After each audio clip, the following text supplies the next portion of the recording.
the Institute for the Study of Peak States presents the second International Psychoimmunology and Psychobiology Research Symposium.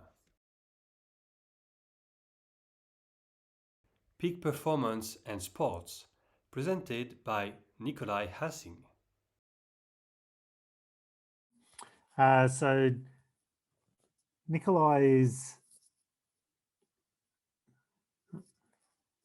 here. There we go. So Nicolai is based in Denmark. He's been a licensed therapist since 2015 and is a professional educator in psychiatry. He has just recently started working in sports and is here today to talk about peak performance and sports. So Nicolai, over to you. Thank you very much. First of all, do you hear me okay? Good. So yeah, I just recently got in touch with sports using peak stage techniques, and ever since I joined the institute, I have had some kind of interest in the field because I learned quite quickly why I was such a horrible football player. And that's European soccer for the Americans. Yeah. So I was playing. I was not very bad, but you know, my A game was not very persistent.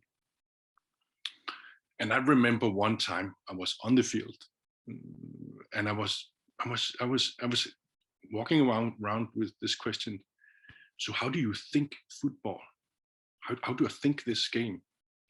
And I thought about the question. I said, I cannot ask the question to my coach because he would just find it silly. I bet he's never been asked that question before.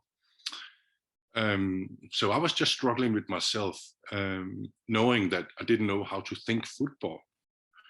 And you know, in one season I could become the man of the match maybe once, but like I said, my A game was not very stable. And it was not until I got to learn about peak states and the triune brains. Yeah. So what the triune brain model basically teaches is that we can think, we can feel, and we have our bodily sensations, which are actually three different types of subconscious, which can be separated and think for themselves. Yeah. So I learned, okay. Now I got it. Why am I such a horrible football player? Or why is my A game so unstable? You know, I was stuck in my head. You know, you cannot play football from your head. And that put another point to another issue that I have been struggling with. It was not a big issue, but I noticed I couldn't dance. It's like, you want to dance? No, I don't dance. I had to really put on some protective strategies in order to not get humiliated on the dance floor, because it was so mechanically, like, then you do, how do you dance like this? And I always felt weird. And it's because I was in my mind. And I remember one day, a friend of me, he said, hey, I noticed this one. He got the same issue. He said, I freeze on the dance floor. And I could really feel this. Okay, now I got a brother who knows what I'm talking about. But from learning the peak stage work, I was trying to set up an experiment. So is this really that difficult to get out of your head? And I was trying to put on some music because now I had the theory. You cannot dance from your head. It's going to be mechanically. Maybe you can learn the choreography from your head. Then you have to practice with your head. Eventually, it has to go down through your subconscious and be automatic. Yeah. So what I actually did, I was putting on some music, and I was just trying to start with my head. How is it to dance with the head? And like I said, this is all this mechanical, and I do like this, and you feel awkward.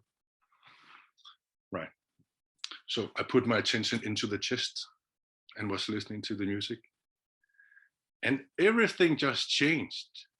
You know, this little trick changed everything, because now I could feel the music, be with it, and just experience it from from the limbic system, from my emotions.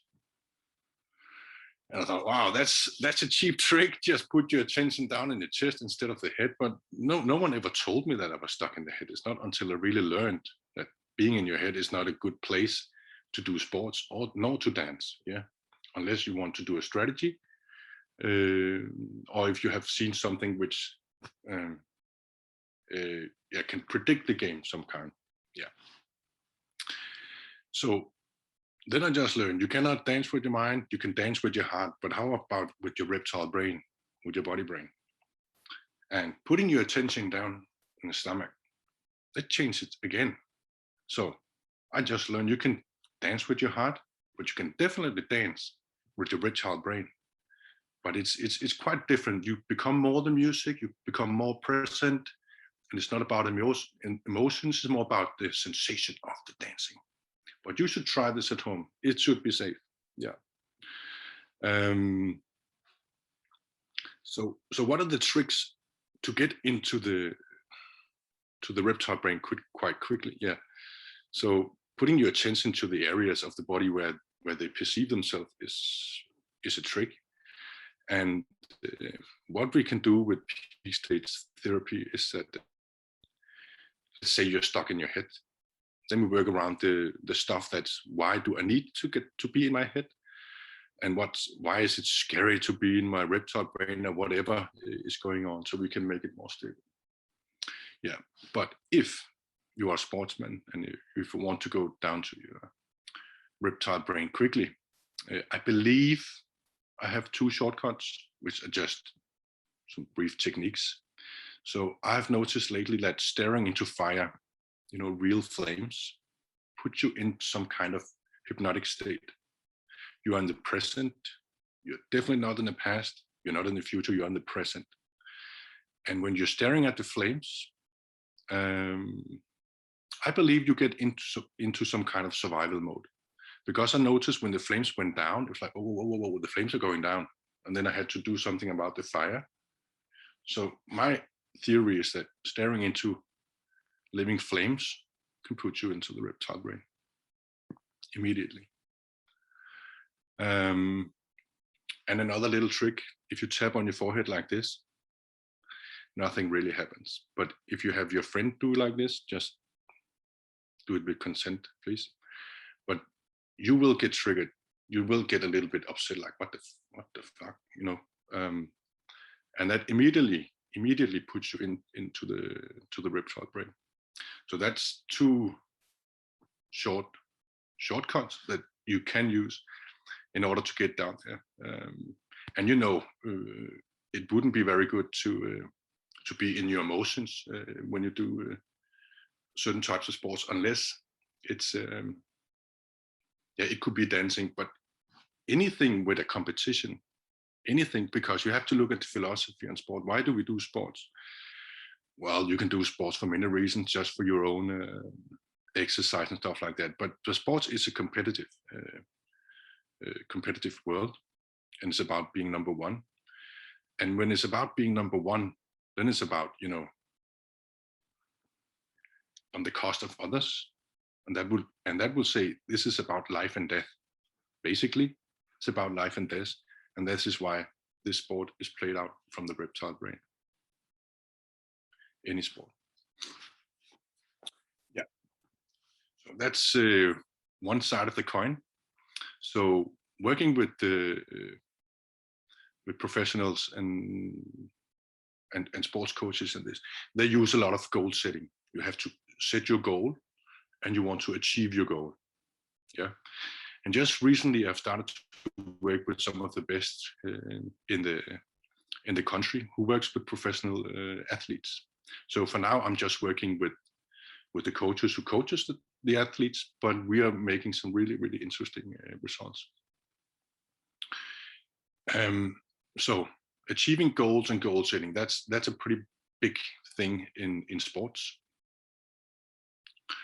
And from working with these guys, I learned that if you want to achieve something, make it a big goal. It's much easier to hit a big goal than a small goal. So let's say you're a football player. Yeah, aim for the biggest club you could ever imagine. It's much easier to aim for a big club than a small club. That's a small goal. So from working with these guys, I learned, so what's the first thing you need to achieve mentally in order to put yourself into the place where you want to be. So the very first thing you need to do is to do your work so you believe now that you're good enough to achieve your goal. Yeah. So this is number one. And the guys I'm working with, they don't do trauma therapy. They do it, well, they force their way to this goal. And it's I would say it would take a long time with no trauma healing, but they are really, really good at what they are doing, and they make really, really great results. So we are trying to implement these techniques on their modality. So this is the first step. Next step is, what do I want to achieve? And this, I will now call him my friend I'm working with. He works with sports professionals, and he also worked with some talents who might be aspiring professionals. So I said to him, yeah, let's work together on this. So I want to see you achieve your goals, okay? And what's your dream? What's your dream sentence? And we worked a little bit, and he just wanted to bring football players to the biggest clubs in Europe. Yeah. And I asked him, so how true is this already that you are doing your dream from 0 to 10? Yeah. And he said it was like a 7. Yeah, I'm pretty close to this, but yeah. So the question is, the trigger question, why is it not an 8? Yeah, why is it not even higher? What's the questions you have around achieving this goal? Yeah.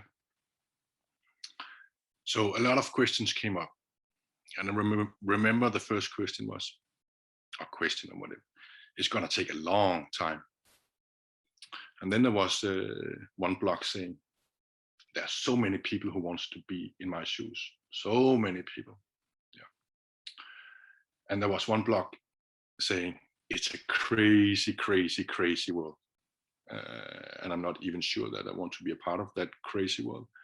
And that led to the last thing, as I remember, you need to be an asshole in order to be in that game.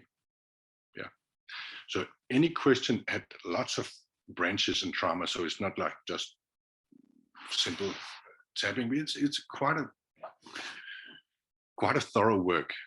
But what will happen if you set up a goal and you clear all the stuff that might be blocking you?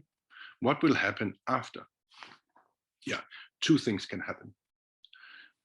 First, maybe your level of reality comes from 7 to an 8 or 9, or even a 10. Yeah. Or a direct opposite thing could happen is that you totally lose interest. Yeah. And you would just know, this is not what I'm supposed to be doing. I will be doing something else. Yeah. So what is this technique doing in the institute? Yeah, I'm gonna explain it not very thoroughly, just a bit superficial, but we do have something called the optimal life path. And when we do experience something, we believe in the ISPS that it's something we do actually experience inside the primary self itself. Yeah.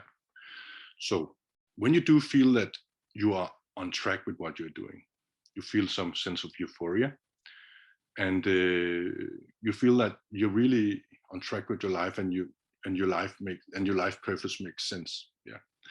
Then you have actually addressed a little part inside the primary self in a small part. Yeah. So when you are in this specific little part in the primary self, then you will feel this. Yeah. And the reason why you don't feel this most of the time is because of trauma. And the technique we just used is, what's the question to achieve your goal? So assuming that your goal is on the life path, clearing this thing will put you in a more euphoric state. Yeah. And let's say that your goal you want to achieve has nothing to do with your life path whatsoever. The interest will just vanish, and go away. So we were working, just clearing this issue. I'm working with him continuously, but it was some of the early work we did. And I called him 4 days later and said, so how are you doing? He was doing really, really, really great, because they just called from one of the biggest club in England and said they wanted one of his players. And I said, well, okay, so achieving your goal, is that going to take a long time? No, this is already here. Yeah. So it's going to be difficult? No, because we do things so differently. So is it a sick world to work in? No, we still do things differently, because we really believe in our players. Many of these agents that don't believe in their players, they just do it for the money. Right? So do you need to be an asshole to be in that game? And he actually said yes. So we haven't cleared out that one quite yet. So maybe it's a good character trait to have in that field. I don't know. But I think it's drama based, so we will eventually have that cleared out. So that's the way you can work with the goal setting part of the game. But there's also, when you are in the game, yeah, many athletes talk about that when they're really doing their peak performance, they are in the zone.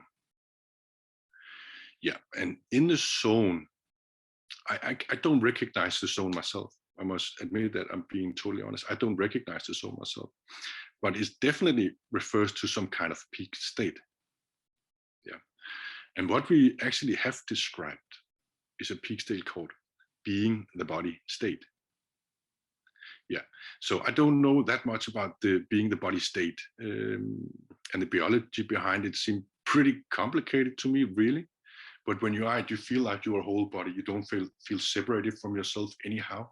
You're just, yeah, one big piece, and you're being very, very, very present.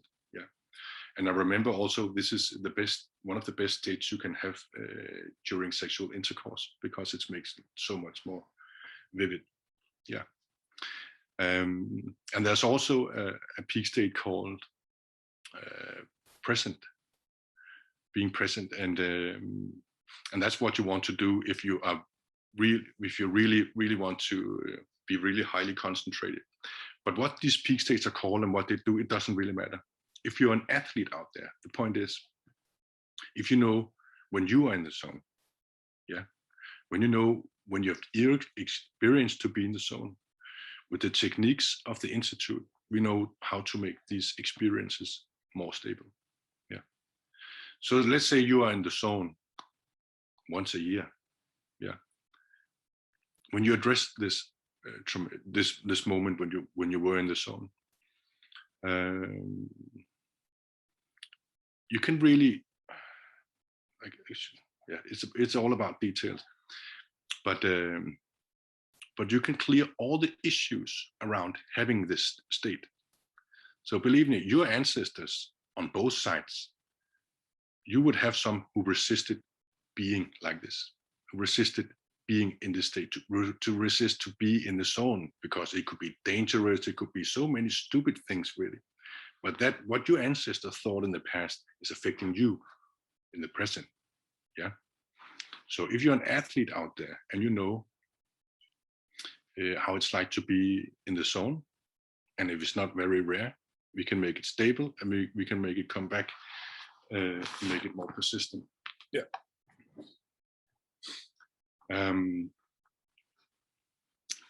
I have so many things to talk about, and I learned from practicing and from preparing this talk.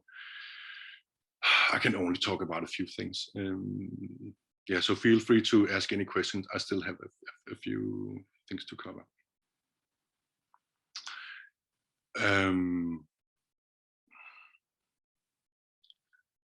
Yeah.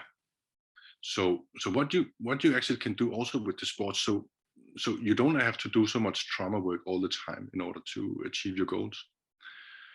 In the beginning, I just gave a little brief exercise and just put your attention in the right place, yeah, to do the sports. But also knowledge is really, really, really good. I just recently saw a competitive diver, and he holds several world records. He's Danish. He called Stig Severinsen, and he was explaining the trick on how to hold your breath for a long time. And yeah, so just the other day I was with family, and the extended part of the family are quite competitive, and we have some small competitions. And I came into the room and said, "Hey, for how long can you hold your breath?" I said, "I don't know, not for very long." And the record that very day was 1 minute 15 seconds. Yeah. And I'm not very competitive by mind, but I was thinking, okay, I just watched this guy the other day. He was telling me, but on television, that so when you're holding your breath, when you start to panic and feel you're dying, it's only your body. It's overreacting. You have so much more oxygen that you have no idea. Yeah, I don't remember how much oxygen they should actually do have, more than you believe. But when you first believe that you're dying, you're not. Definitely not. It's just your body overreacting. So I was holding my breath, and I'm not very good at this. But when I first started to feel like I'll die, it was good to know that, okay, this has nothing to do with me being short of oxygen whatsoever. It's only my body overreacting. And I could go through it, and it was 1 minute 17 seconds, like, okay, I can now, yeah, I won. And it was just for the fun, for the experiment. But the point is that if you do have the knowledge, yeah, that can sometimes be pretty much enough to make it this extra mile. Yeah. And I should have some more things to cover, but yeah, I will also talk just briefly about injuries, because what do you do about injuries when in sports? And I would just say we don't know very much about injuries when they're reoccurring. Why does this happen? But what you can do is work around, all the emotions around having this injury. How do you feel about your knee is fucked up all the time, And there would be a lot of stuff, and just healing this stuff around having the issue, yeah, makes a huge difference in the life. So this is the approach that we are using when we do have injuries, and Kirsten will be talking about chronic pain just after here. So maybe it will make sense that she's talking a bit more like on this.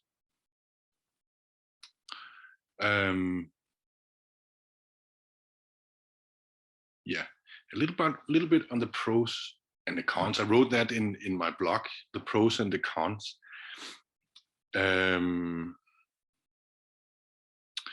Yeah, so if you are an athlete, if you want to have great success with this, what do you need to do? Yeah, so let's say if you are a golfer, yeah, and you have your range, people talk about where's your comfort zone. And for a golfer, it could be between, I have no idea what the numbers are, between 70 and 80 hits for a full round. Yeah, and it has to be lower. Then it's like, I could go down there, but it's not my comfort zone. So if you really stress yourself, okay, how would it be to get even lower results? Yeah, that will start the stress triggering, and this is where the work starts. So expanding your comfort zone, and then address all the issues around expanding your comfort zone. Is that what you want to clear? And also, to make a great point with this, you can make really, really, really, really, really great results with this, but you can't make, my belief is you can't make a great athletes even better. No, you can put him into his A game much more often, because he's already talented. He always sleeps what he needs, he eats what he needs, and he's probably already pretty good mentally. But the only thing that needs to be more stable is more stable A game, and this is what we can bring. We cannot make, I believe we cannot make world champions without having the talent in the beginning, because we cannot bring people above their A game, is my belief. But if your A game is high, we can definitely have you have a stable high. Yeah, I think that's it for now. Yeah. So if there's any questions, let me see if I can answer any. Okay, thanks for sharing. Yeah, there are some questions. So you were sharing around it's better to be in your heart for dancing and in your body for sport and that sort of stuff. But I've got a question from Martin around, wouldn't it be better to be in all three of your brains at the same time? Yeah, but that's so, let me just say that's so rare. That is so extremely rare. So for the everyday person, yes, put your attention to the body brain when doing sports. But if your disc is fully merged, yeah, go for it. Okay.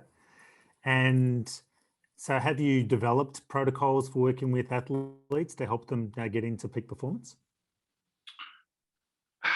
Learning by doing, and just during the talk, it's just, I just recently started to work with it.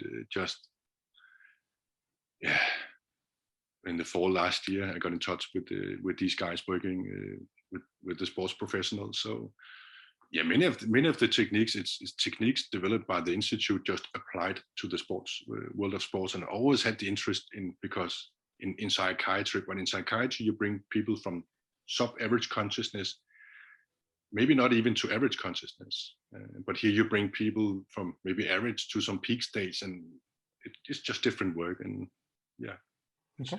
it's fun. Excellent.